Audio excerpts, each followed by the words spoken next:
ळमो सिद्धाणम्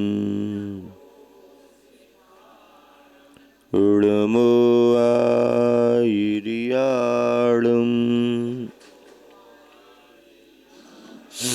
ळमो वज्झायाणम्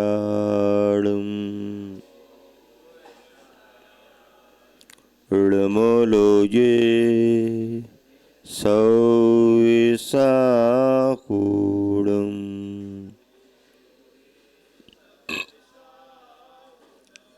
पंच परमेष्टि भगवान की, अहिंसा परमो धर्म की, गुरुवर आचार्य श्री विद्यासागर जी महाराज की, आचार्य प्रवर समय सागर जी महाराज की,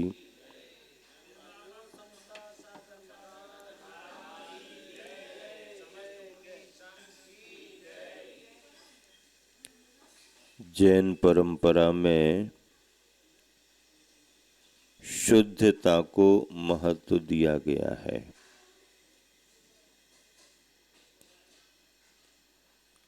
उस शुद्धता को पाने के लिए पुरुषार्थ करना पड़ता है।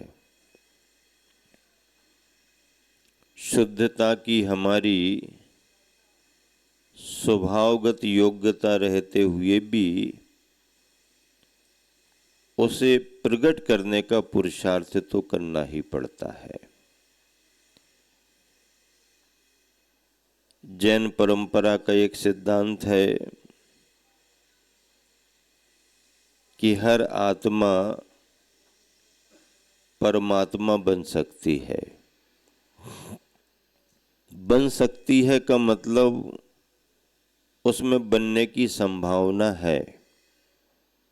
बन गई ऐसा नहीं मानेंगे, वह परमात्मा है ऐसा भी नहीं मानेंगे। परमात्मा का स्वरूप उसमें है, परमात्मा बनने की योग्यता उसमें है। इस मायने में उसे परमात्मा कहें तो कहें, लेकिन आत्मा को परमात्मा बनने के लिए उसे कर्म रहित होना पड़ेगा। अगर आत्मा कर्म सहित है तो वो आत्मा अवस्थाओं में ढली रहेगी। कोई बहिरात्मा के रूप में रहेगी, कोई अंतरात्मा के रूप में रहेगी। फिर कर्मों का अभाव होगा तो कोई परमात्मा में सकल परमात्मा बनेगी, और फिर आगे बढ़ेंगे तो निकल परमात्मा के रूप में उसकी अवस्था होगी। कर्म सहित आत्माएं विभिन्न अवस्थाओं में ढली हैं, लेकिन कर्म रहित आत्मा का एक ही स्वरूप है और एक जैसा स्वरूप है। कर्म सहित आत्माओं के अलग अलग स्वरूप हो सकते हैं, अलग अलग अवस्थाएं हो सकती हैं। बहिरात्मा पने की स्थिति अलग है, अंतरात्मा पने की स्थिति अलग है। बहिरात्मा किसे कहते हैं? देह जीव को एक गिने बहिरातम तत्व मुधा है। जो देह और जीव को एक मान करके चल रहा है। किस किस को एक मान रहा? देह को और जीव को एक मान करके चल रहा। मतलब ये है कि इन दोनों के अंतर को ही वो नहीं पहचान पा रहा। देह कहेंगे तो अलग ख्याल में आ रहा है, जीव कहें तो अलग ख्याल में आ रहा। लेकिन ये तो तब ज्ञान होगा जिसका जीव पर श्रद्धान होगा। जिसका जीव पर अभी श्रद्धान ही नहीं है, जीव भी कुछ है इसका भान नहीं है, जीव के बारे में कोई जानकारी नहीं है, तो वो जीव और शरीर के अंतर को क्या समझेगा? फिर जो दिखाई देता है उस पर हम फिर भी विश्वास कर लेते हैं। दिख तो रहा है ना, विश्वास तो करना ही पड़ेगा। दिखाई दे रहा, सामने सामने दिख रहा है, विश्वास करो ना। तो दिखाई देने वाले तत्व को फिर भी कोई भी पकड़ लेता है, उस पर भरोसा कर लेता है। लेकिन जो दिखाई ही ना दे रहा हो,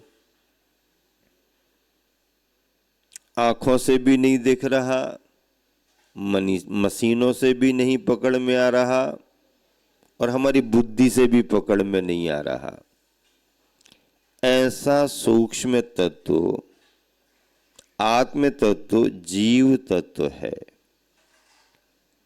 इस जीव पर श्रद्धा कौन करे? किसके ख्याल में ये बात आए कि ये जो शरीर चल फिर रहा है, ये शरीर अपनी क्षमता से नहीं चल फिर रहा है।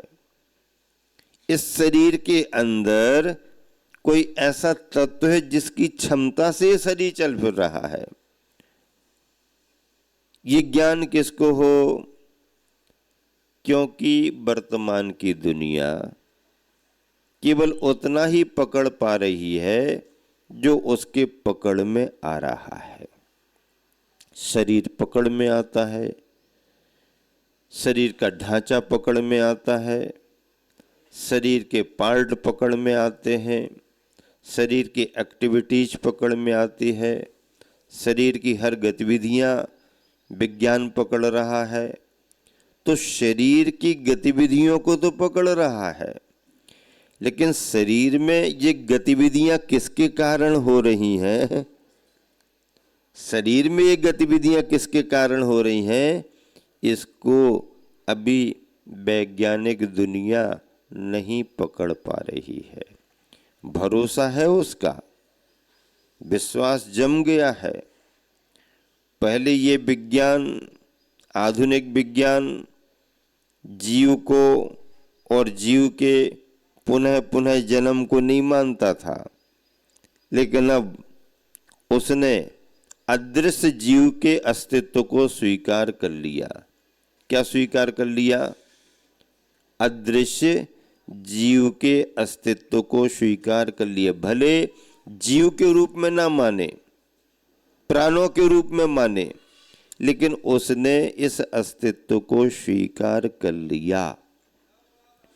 और मनुष्यों में ही नहीं, पशु पक्षियों में ही नहीं, बल्कि पेड़ पौधों में भी इस प्राण तत्व को उन्होंने स्वीकार किया, इस चेतना को उन्होंने स्वीकार किया, चेतना की संवेदनशीलता को उन्होंने स्वीकार किया। हाँ, संवेदना सभी में होती है, सुख दुख का अनुभव सब में हो रहा है। ये जो सुख दुख का अनुभव हो रहा है, ये चेतना का परिणाम है, शरीर का जड़ का परिणाम नहीं है। क्यों? क्योंकि दोनों अलग अलग धर्म वाले हैं। चेतना हमारी जो है वो ज्ञान दर्शन स्वभावी है। कैसी है? ज्ञान दर्शन स्वभावी हमारी चेतना है। उसमें कर्म का कोई संयोग नहीं, कर्म का कोई संबंध नहीं। उस चेतना में, चेतना के गुणों में स्पर्श रस गंध वर्ण का कोई काम नहीं। लेकिन जो शरीर है वो शरीर पौद्गलिक है, जड़ है, उसमें चेतना का अभाव है, यानी ज्ञान दर्शन का अभाव है। और ज्ञान दर्शन का अभाव है का मतलब उस जड़ शरीर में, पौद्गलिक शरीर में सुख दुख का अनुभव नहीं होता। सुख दुख का अनुभव जीव को होता है। सुख दुख की अभिव्यक्ति, जीव के परिणामों की अभिव्यक्ति शरीर के माध्यम से आपको पकड़ में आती है। तो ऐसा ये हमारा जीव का तत्व और पुद्गल का तत्व, ये दोनों मिले हुए हैं। कैसे हैं ये? मिक्स हैं। कैसे हो गए? मिक्स हो गए। अब मिक्स होकर के कोई सामग्री आ जाए तो जल्दी पकड़ में नहीं आता कि ये क्या है। आप कहीं भोजन करने को जाएं, अलग अलग रखा हो तो समझ में आता है, और अगर मिक्स करके कुछ रख दिया जाए तो आप थोड़ा सा पूछते हैं कि भाई इसमें क्या क्या मिला है। आजकल मिक्स भोज का चलन ज़्यादा चल रहा है ना। हाँ, ये मिला दो, मिक्स कर दो, ऐसा कर दो, वैसा कर दो। तो मिक्स होने के बाद कुछ समझ में नहीं आता, लेकिन बड़ी बारीकी से गौर से आप जब उसको देखोगे, जब उसके लिए पकड़ोगे, पूछोगे किसी से, तो बात पकड़ में आएगी। एक बार मैं चौके में गया, थाली दिखाई, ये है, ये है, ये है, ये है, ये है, सब ख्याल में आ रहे थे। एक कुछ नया आइटम देखा, क्या है, तो कहने लगे कोफ्ता है। क्या कहने लगे? हाँ, कोफ्ता है। अब तो ये सब पुराना हो गया, लेकिन किसी के लिए पहली बार अगर कोई चीज देखने में आए, कोफ्ता, कोफ्ता क्या है, मन में ख्याल आया, कोई बात नहीं। आहार में लेते समय कुछ कुछ ख्याल में आ गया। बाद में उनसे पूछा कि ये क्या है, तो उन्होंने कहा इसमें ऐसा, इसमें ऐसा, ऐसा ऐसा ऐसा ये बनता है। अच्छा, नहीं बनता है वो तो प्रक्रिया समझ में आ गई, लेकिन नाम आपने बिगाड़ दिया, उसका नाम सही नहीं रखा। नहीं महाराज जी, सभी लोग कोफ्ता ही कहते हैं, कोफ्ता ही है उसका नाम। नहीं नहीं नहीं नहीं, कोफ्ता नहीं है वो, नाम तो बिगड़ गया है। सही नाम मुझे मालूम है, बनाया आपने है, क्या क्या सामान डला ये आपको पता है, लेकिन उसका नाम सही हमारे को पता है। महाराज जी क्या नाम है उसका? हमने कहा कि जब किसी व्यक्ति ने पहली बार बनाया और ये मिलाया वो मिलाया, ऐसा कर दिया, मिक्स करके, पीस करके, ये करके, वो करके, और सब बना करके रख दिया, तो जब नए रूप में देखा तो सामने वाले को समझ में नहीं आया। जब समझ में नहीं आया तो उसने पूछा कि क्या है, तो किसी ने कहा क्या पता, किसी ने कहा क्या पता, किसी ने कहा क्या पता, किसी ने कहा क्या पता, इसमें क्या क्या है, क्या पता, क्या पता। तो क्या पता, क्या पता, क्या पता से वो कोफ्ता, पता ही नहीं था उसमें क्या क्या है, तो क्या पता, क्या पता, वो कोफ्ता हो गया। वो मिक्स था, पता ही नहीं था। ऐसे ही जो शरीर और जीव चार गतियों में संसार के रूप में एक साथ मिक्स होकर के परिभ्रमण कर रहे हैं, इसकी दशा का पता, का पता, का पता, को पता, को पता जैसी ही हो गई। देखो, हल्दी का रंग पीला है, चूने का रंग सफेद है। दोनों के रंग अलग अलग हैं, स्पष्ट हैं। लेकिन जब दोनों मिल जाते हैं और मिक्स हो जाते हैं, तो फिर जो तीसरा कलर आता है वो कलर अलग हो जाता है। वो कलर किसका है? ना हम उसे हल्दी का रंग कह सकते हैं, ना उसे हम चूने का रंग कह सकते हैं। लेकिन जो तीसरा रंग आया है वो हल्दी और चूने की मिक्स दशा है। संसार में अगर कोई देव पर्याय को, देवी पर्याय को प्राप्त हुआ है, इंद्र इंद्राणी की पर्याय को प्राप्त हुआ है, कोई नारकी अवस्था को प्राप्त हुआ है, कोई त्रियंचों में पशु पक्षी बना है, कोई मनुष्य में नर नारी बालक बूढ़ा बच्चा बना है, तो ये क्या है? ये जीव है या ये पुद्गल है? जो ढांचे दिख रहे हैं ये जीव का ढांचा है कि पुद्गल का ढांचा है? शुद्ध रूप में ना तो ये जीव का ढांचा है और शुद्ध रूप में ना ये पुद्गल का ढांचा है। तो ढांचा किसका है? ये जीव और पुद्गल दोनों की संयोगी पर्याय है। क्या है? दोनों की संयोगी पर्याय है। और जो जो भी संयोगी पर्यायें बनती हैं जो जो भी संयोगी पर्याय बनती हैं वह समय पा करके वियोग को प्राप्त हो जाती हैं। कोई भी ढांचा स्थायी नहीं है। आयु कर्म को लेकर के सबको पर्याय मिली हैं। आयु कर्म पूर्ण होने पर वह जीव अपनी अवस्था, अपनी पर्याय बदल ही लेगा। हाँ, बदल ही लेगा। पुद्गल की वर्गनाओं की भी एक स्थिति होती है, जिनसे शरीर बनते हैं, पौद्गलिक पिंड बनते हैं, उनकी अवस्था होती है। जीव के अपने परिणामों से बंधे हुए कर्मों की भी अपनी स्थिति होती है। स्थिति पूर्ण होने पर फल पक गया डाल में, फिर वहां टिकने वाला नहीं, यहां वहां होगा। तो कर्म की जो परिभाषा बनी है, कर्म की परिभाषा, जैनी कर्म सिद्धांत को मानते हैं। हाँ, पूरी दुनिया में जैनियों का एक सबसे बड़ा सिद्धांत कर्म का सिद्धांत, कर्मवाद। हम कर्म को लेकर के चलते हैं। कर्म से भाग्य बनते हैं, अच्छे भी बनते हैं, बुरे भी बनते हैं। कर्म और भाग्य एक ही बात है। कर्म किसे कहते हैं? जीव के राग द्वेषादि परिणामों के निमित्त से। कहाँ से शुरुआत होगी कर्म की? परिभाषा कहाँ से बनेगी? जीव के राग द्वेषादि परिणामों के निमित्त से। किसके निमित्त से? जीव के राग द्वेषादि। राग द्वेषादि परिणाम निमित्त बन रहे, लेकिन वो राग द्वेष किस में होंगे? जीव में, पुद्गल में नहीं हो सकते। जीव के अंदर ऐसी उपादान शक्ति है कि वो अपने परिणामों में राग भी कर सकता, द्वेष भी कर सकता। तो जीव के राग द्वेषादि परिणामों के निमित्त से पुद्गल की वर्गनाओं का, किन वर्गनाओं का? पुद्गल की वर्गनाओं का। जीव के राग द्वेष परिणाम निमित्त बन रहे हैं और पुद्गल की वर्गना परिणमन कर रही है। परिणाम कहाँ है? जीव के अंदर। प्रोसेस कहाँ पर हो रही? प्रक्रिया कहाँ पर हो रही? कर्मों में नहीं, पुद्गल की वर्गना में। कर्म तो बाद में बनेगा। प्रक्रिया कहाँ पर हो रही? पुद्गल की वर्गना में।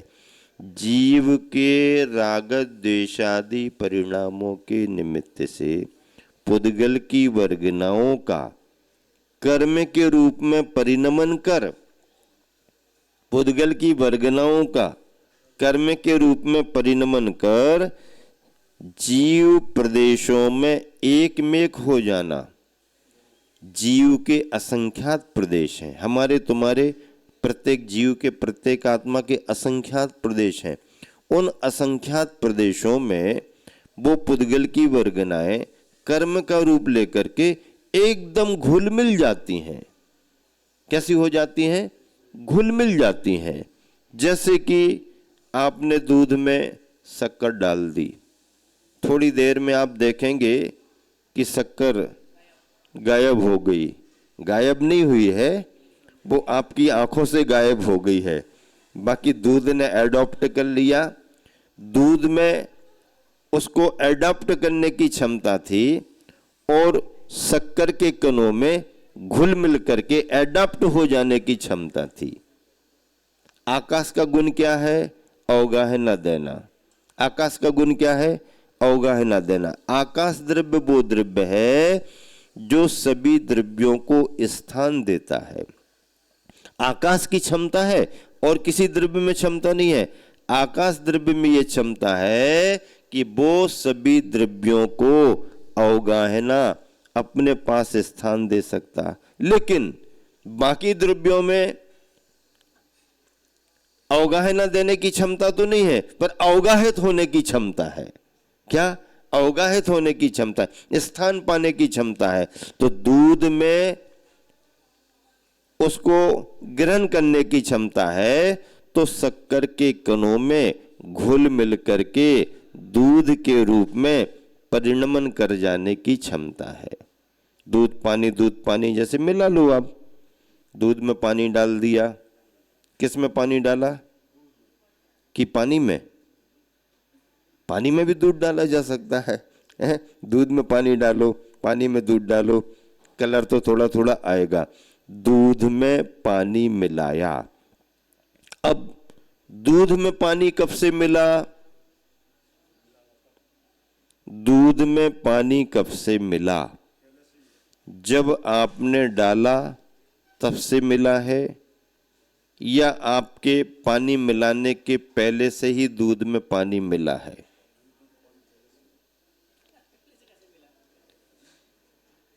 यथार्थ में दूध में पानी स्वभाव से ही आया हुआ है, पहले से ही आया हुआ है। अब ये बात अलग है, उस मिले हुए पानी के साथ साथ आप और पानी मिलाते हो, और पानी मिलाते हो। गाय ने घास खाई और उसकी प्रोसेस में जब से दूध तैयार हुआ अंदर, उस दूध में ही पानी का अंश है, जलांश है। अब ये बात अलग है कि आप जाते हैं, भैया अच्छा वाला शुद्ध वाला दूध चाहिए है, चौका लग रहा है, महाराज जी के लिए है, बिल्कुल भी पानी नहीं डालना, ऐसा करना वैसा करना, हमारे सामने लगाना, हमारे हिसाब से लगाना। तो क्या देता है कि एकदम शुद्ध देंगे, प्योर देंगे, आपके सामने लगा देंगे, आपके हिसाब से लगाएंगे, थोड़ा ज़्यादा लगेगा, हाँ वो ले लेना, लेकिन आप तो कर दो। अब आपने अपने सामने अपनी शुद्धि और सावधानी से दूध निकलवाया, उसने निकाला, ईमानदारी से उसने दिया, एक बूंद भी पानी नहीं डाला, लेकिन वह सामने सामने शुद्धि और सावधानी से निकला हुआ दूध भी जल के अंश को लेकर के आ रहा है।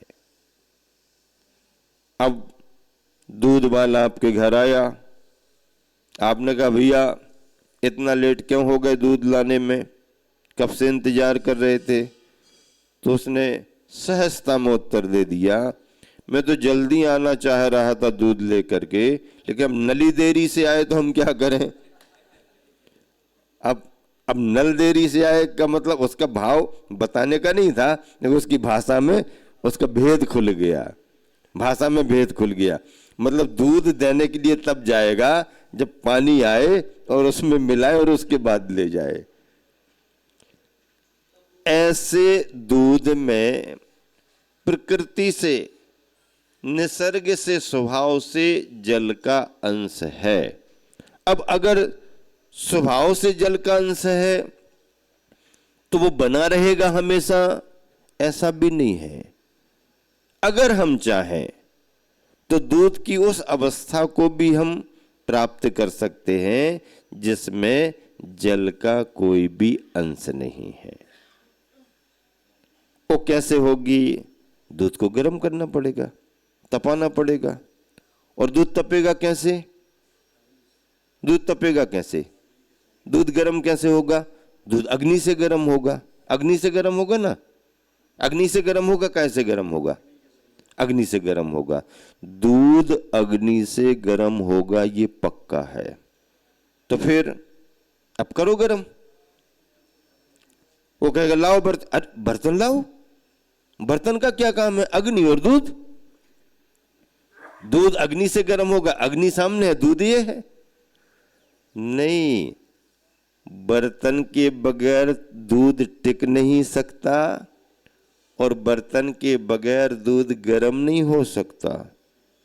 तो बर्तन को गर्म करना है क्या? बर्तन को गर्म तो नहीं करना, लेकिन बिना बर्तन के भी दूध गर्म होने वाला नहीं है। नहीं नहीं, हमारा लक्ष्य तो दूध को गर्म करने का है। हम तो डायरेक्ट अग्नि पर दूध रखेंगे और डायरेक्ट दूध रखेंगे, तो ना अग्नि बचेगी और ना दूध बचेगा। उद्देश्य हमारा दूध को गर्म करने का ही है, लेकिन जब तक बर्तन माध्यम नहीं बनेगा, हम दूध को कभी गर्म नहीं कर सकते।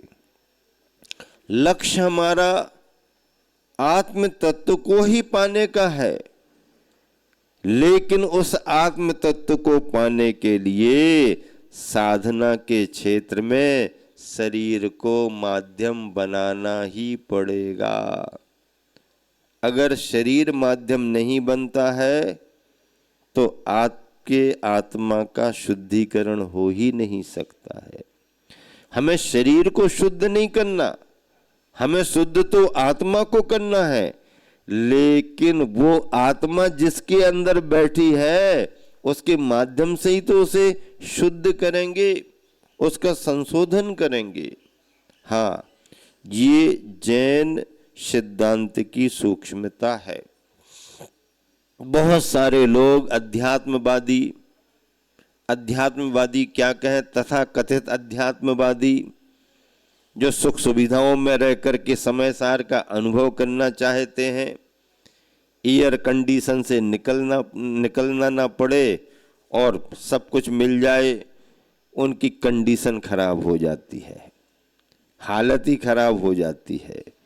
ऐसा नहीं, ऐसे तथा कथित मुमुक्षु अध्यात्मवादी जो सुख सुविधाओं में रह करके भी अपनी आत्मा को शुद्ध बनाना चाहते हैं, उन सबसे कहना चाहता हूं कि बर्तन को गर्म किए बगैर दूध कभी गर्म होने वाला नहीं है।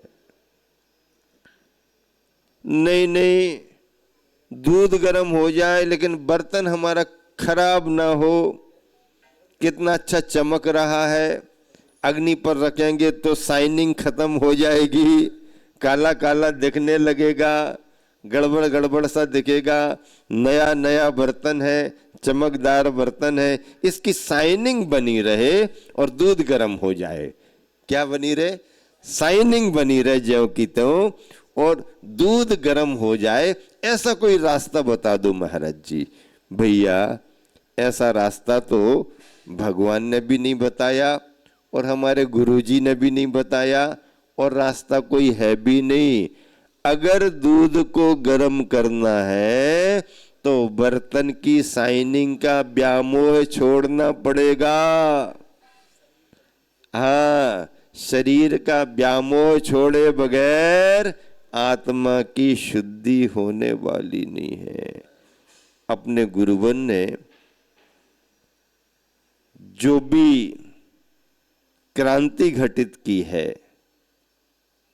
अध्यात्मवादियों को जो भी सही दिशा दी है, नई पीढ़ी को जो जैन धर्म के विभिन्न सिद्धांतों से सही तरीके से जोड़ा है, यही खासियत थी आचार्य श्री की। उन्होंने कभी किसी का विरोध नहीं किया और किसी के विरोध करने पर वो कभी विचलित नहीं हुए। दोनों बातें रहीं। उन्होंने कभी किसी का विरोध नहीं किया और किसी के विरोध करने पर वो कभी विचलित नहीं हुए, प्रतिकार नहीं किया। लेकिन जब समय आया तो उन्होंने अपने विचारों को, जैन सिद्धांतों को, आचार्य प्रवर कुंद स्वामी के सिद्धांतों को, आगम के सूत्रों को जिस दृढ़ता के साथ रखा, उससे पूरी समाज हिल गई। विचारों में आंदोलन हो गया, लोगों में घबराहट आने लगी। और ये तो नई बात है, ये तो नई बात, ये नई बात नहीं, ये मूल बात है, मूल बात है, जड़ की बात है।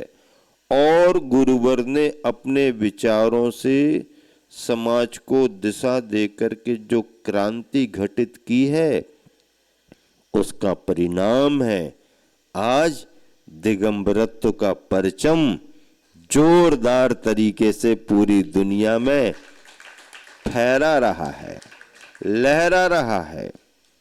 जैन मुनियों को इतना सम्मान, जैन मुनियों की चर्या का इतना महत्व लोगों ने समझ लिया। जैन परंपरा के इतिहास को लोगों ने इतने बारीकी से समझ लिया। मुनि तो पहले भी थे, लेकिन राजनीतिक और राष्ट्रीय स्तर पर इतनी पहचान कहां थी, इतना सम्मान कहाँ था। जैन जैनेतर बंधुओं की नज़रों में वो आदर भाव या वो ललक कहाँ थी। लेकिन आचार्य श्री के व्यक्तित्व को देख करके, आचार्य श्री के विचारों को सुन सुन करके और आचार्य श्री की सरलता और सहजता और इस बीतरागता, इस दिनचर्या, इस संयम के मार्ग को देख देख करके देश क्या दुनिया के कोने में रहने वाले भी इस दिगंबरत्व से परिचित हो गए। हम सब भाग्यशाली हैं, सौभाग्यशाली हैं कि ऐसे गुरुवर का शिष्य बनने का अवसर, शिष्य बनने का सौभाग्य हमको मिला।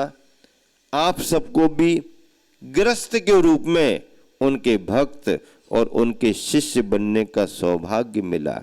आप भी कम भाग्यशाली नहीं हो, भले घर में हो, भले गृहस्थावस्था में हो, लेकिन उनकी दृष्टि को पा करके उन्हीं के लक्ष्य को पाने के लिए आप भी लालायित हैं और आगे बढ़ने का प्रयास करते हैं।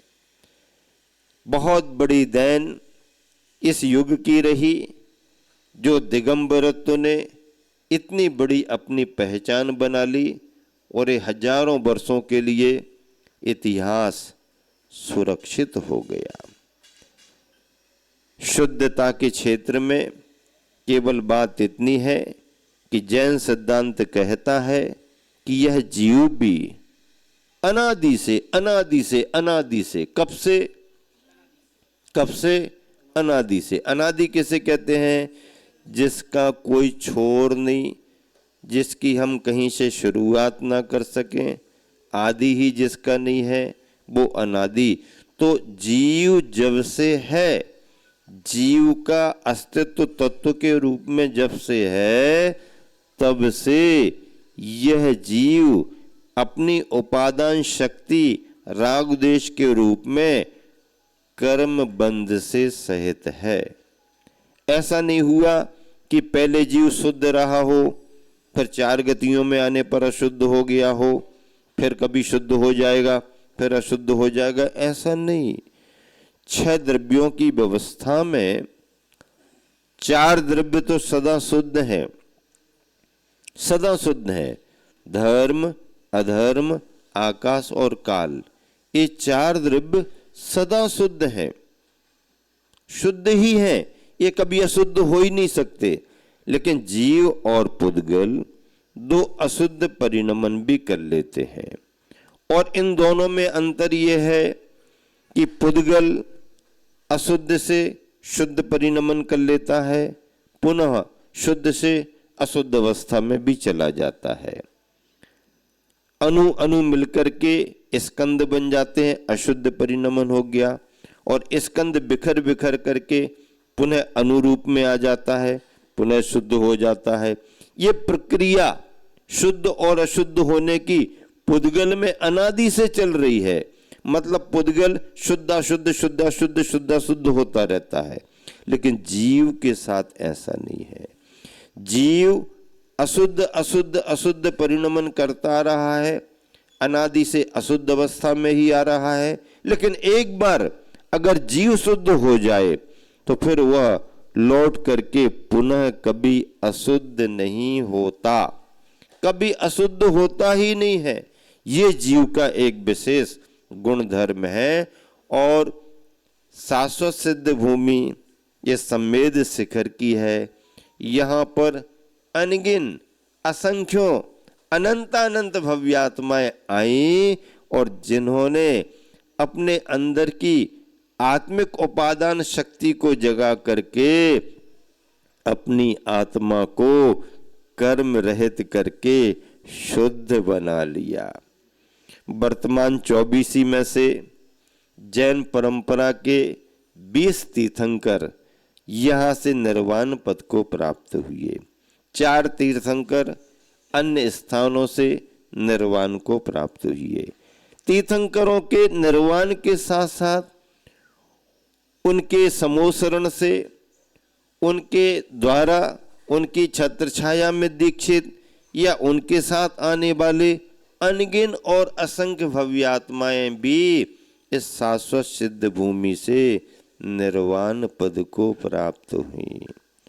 और जब वह सिद्धत्व पद को प्राप्त हुई तो सिद्ध बनने का नियम है, जिस जगह से जिन्हें मुक्ति की प्राप्ति होती है ठीक उसी की सीध में वह भव्यात्मा जाकर के विराजमान हो जाती है।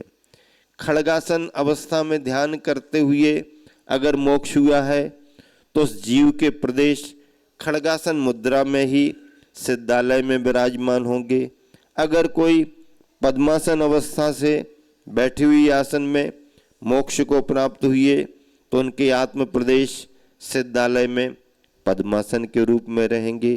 कोई कोई मुनि के लिए उपसर्ग के अवस्था में केवल ज्ञान होता और मोक्ष होता है, और उपसर्ग की अवस्था कोई निश्चित नहीं रहती, न खड़े का नियम है न बैठे का नियम है।